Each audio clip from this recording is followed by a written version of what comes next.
Anda kembali di Sapa Indonesia Pagi, saya Asri Gunawan.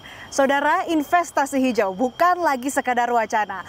PT Sarana Multi Infrastruktur menggelontorkan lebih dari 144 juta US dollar untuk PLTP Belawan Ijen. Proyek panas bumi yang ramah lingkungan tapi juga menjanjikan manfaat ekonomi bagi masyarakat. Lalu, seberapa jauh energi hijau ini bisa memberikan dampak nyata? Saya akan bertanya langsung ke Direktur Utama PT SMI, Bapak Renaldi Hermansyah. Selamat pagi Bapak, apa kabar? Selamat pagi Mbak Aci, apa kabar? Kabar baik. Alhamdulillah. Ini bisa disebutkan investasi besar yang cukup berani nih Pak. Betul. Nah, lalu juga dampaknya banyak untuk masyarakat. Ya. Lalu PT SMI juga ini mendukung transisi energi nasional. Ya. Nah, ini bisa dijelaskan bagaimana peran dari PT SMI dalam mendukung transisi energi nasional? Baik, jadi mungkin saya jelaskan dulu mengenai proyek yang kita biayakan ini. Jadi ini adalah pembangkit listrik berbasis geotermal di Ijen, di mana PT SMI telah membantu pembiayanya sekitar 150 juta. 150 juta dolar, di mana itu merepresentasikan kurang lebih sekitar 65% dari total proyek itu. Nah, PLTP Ijen ini menghasilkan pada tahap pertama kurang lebih sekitar 31 megawatt, yang mana nantinya kalau secara full operational mereka sekitar 110 megawatt. Kontribusi kepada masyarakat sekitar itu dalam bentuk dua hal. Pertama adalah dari sisi tenaga listrik yang diberikan, dan tenaga listrik yang diberikan ini sangat bersih, dimana kita ketahui bersumber dari geotermal. Dan kemudian kita harapkan juga di sini bisa membantu masyarakat sekitar dalam konteks menyediakan lapangan kerja.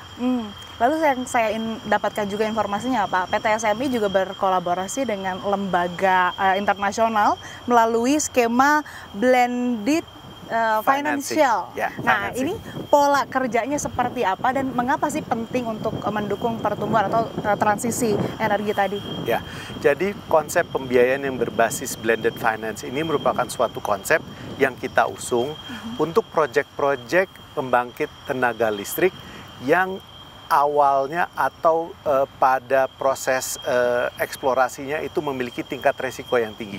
Jadi dengan konsep blended financing ini, kita akan atau bisa membuat proyek-proyek yang tadinya unbankable menjadi proyek-proyek yang bankable dan feasible secara komersial.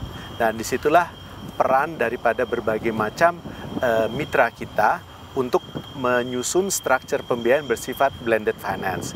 Kita bekerja sama dengan pada saat itu dari USAID, kemudian kita juga bekerja sama dengan Triple GCI dalam konteks untuk memberikan berbagai macam grant, dan juga tidak kalah penting dari AFD Prancis. Itu yang membantu kita sehingga memastikan sehingga proyek ini bisa menjadi proyek yang bankable dan secara komersial bisa dibiayai.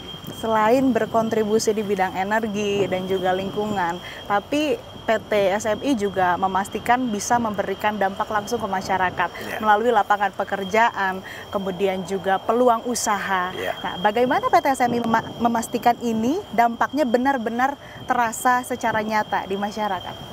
Ya, jadi seperti yang disampaikan tadi bahwa dengan adanya pembangunan proyek PLTP Ijen ini, maka satu akan berdampak kepada perekonomian minimum dari sisi transportasi. Kedua, untuk membangun proyek ini kan diperlu tenaga kerja. Masyarakat di sekitar ini bisa memanfaatkan itu untuk bekerja di sini.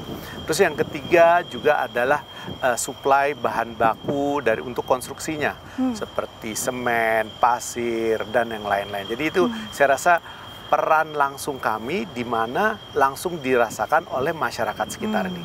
Itu juga yang termasuk yang ingin saya tanyakan, kan ada program tanggung jawab sosial lingkungan. TJSL. Nah, ini bagaimana PT SMI mengelola ini, kemudian juga merealisasikan program tersebut sampai dampaknya bisa langsung terasa oleh masyarakat. Misalnya mungkin pembangunan infrastruktur yang selaras dengan prinsip keberlanjutan begitu. Bagaimana Pak? Ya, jadi pertama, kita membiayai proyek-proyek infrastruktur. Di dalam proyek-proyek infrastruktur ini termasuk di dalamnya adalah pembangkit listrik. Pembangkit listrik yang sekarang kita fokuskan adalah pembangkit listrik dalam konteks energi baru dan terbarukan. Salah satunya adalah geothermal ini. di mana kita dengan membiayai proyek-proyek energi baru dan terbarukan, kita juga ikut mendukung di mana Indonesia menargetkan net zero. Ya, jadi ini merupakan upaya nyata kami untuk memastikan bahwa proses pencapaian net zero emission itu insya Allah bisa tercapai. Nah, kemudian selain daripada membiayai proyek-proyek yang berbasis EBT ini, di mana ini juga seiring dengan ketahanan energi yang merupakan salah satu misi pemerintah saat ini, kita juga memberdayakan masyarakat di sekitar sini. Kita ada di sekitar Banyuwangi, itu kita membantu suatu